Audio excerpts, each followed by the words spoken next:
Victor Bostinaru from the Socialists and Democrats has been in charge of the Cohesion Fund. Thank you so much, Danuta. Dear colleagues and distinguished audience, I will invite you first to take a look and to see that here 6 people coming out from 6 countries, out of which 4 are coming from the former communist bloc, are designing now, are concluding the process of designing the new cohesion policy of our European Union. This is a fundamental piece of symbolism which shows what Europe is today.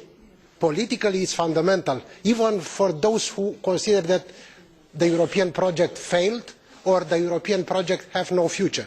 The second, in my opinion, and this was shared by all of us, it was an incredibly democratic exercise, 1.5 years of meetings with all kinds of interlocutors from all our shadows representing all political groups, working in a remarkable coordination, and I'm not enthusiastic in selling you cheap words. It was a remarkable cooperation and coordination between all political groups, and then with our regions, with the Committee of Regions, with the NGOs, with our communities in general, with scientists, with people involved, committed or having a peculiar interest or another, representatives of the business community. The result of such a long but fundamentally democratic exercise is what has been voted today in the Parliament, and this will become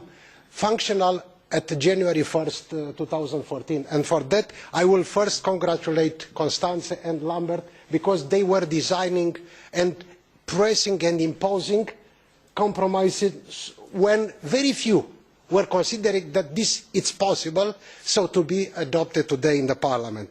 On my cohesion fund, I want to tell you that first I am very happy with the outcome. I am personally happy because looking to the draft I have received from the Commission and to the outcome which has been voted today, it is a major important difference, and I will refer on it.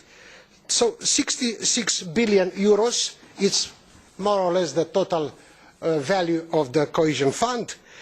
Pay a very high attention which is on something which is considered the adaptation to climate change in a fundamental cooperation with the ERDF, and in excellent cooperation. The cooperation was so close that you will see in the content of the 2 regulations the same words on investment objectives, the same words on criteria, which makes much easier for the recipients, for the applicants to use and to get access to the EU funds.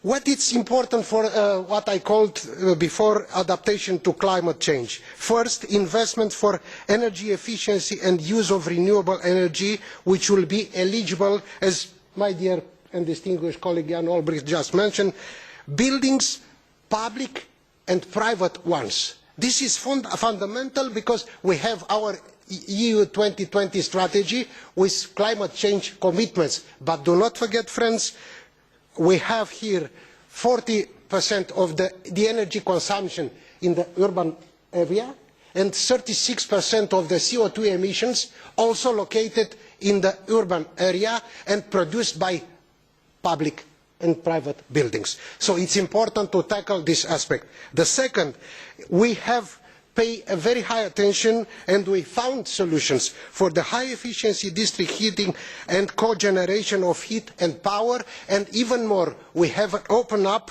the possibility for the next generation of producing heat, power and cooling, the trigen, the new stage, which is now eligible. This is a major improvement and will positively impact not only our cities but our energy bill in general.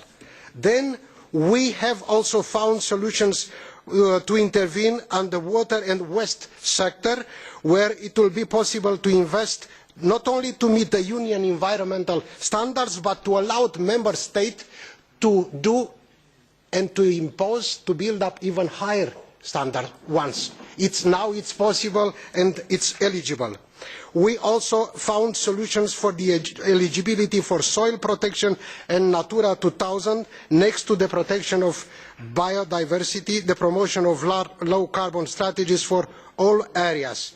And we also found solutions to provide also financial resources for what is fundamental with the new, more complex cohesion policy, institutional and administrative capacity. This is prerequisite for any local, regional or national actor to get access to the EU funds and to produce positive results, to make the difference between absorption and qualitative absorption, which is now very much needed.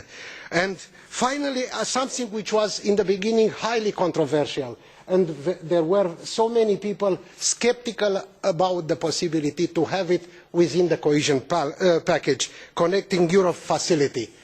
With the cooperation of the two co-rapporteurs on the general regulation, Constanze and Lambert, and I want to thank again for their cooperation, with the cooperation of our colleagues in TRAN, we found a similar legal provision which is now in the Cohesion Fund, in the Connecting Europe Facility 1 and in the General Regulation.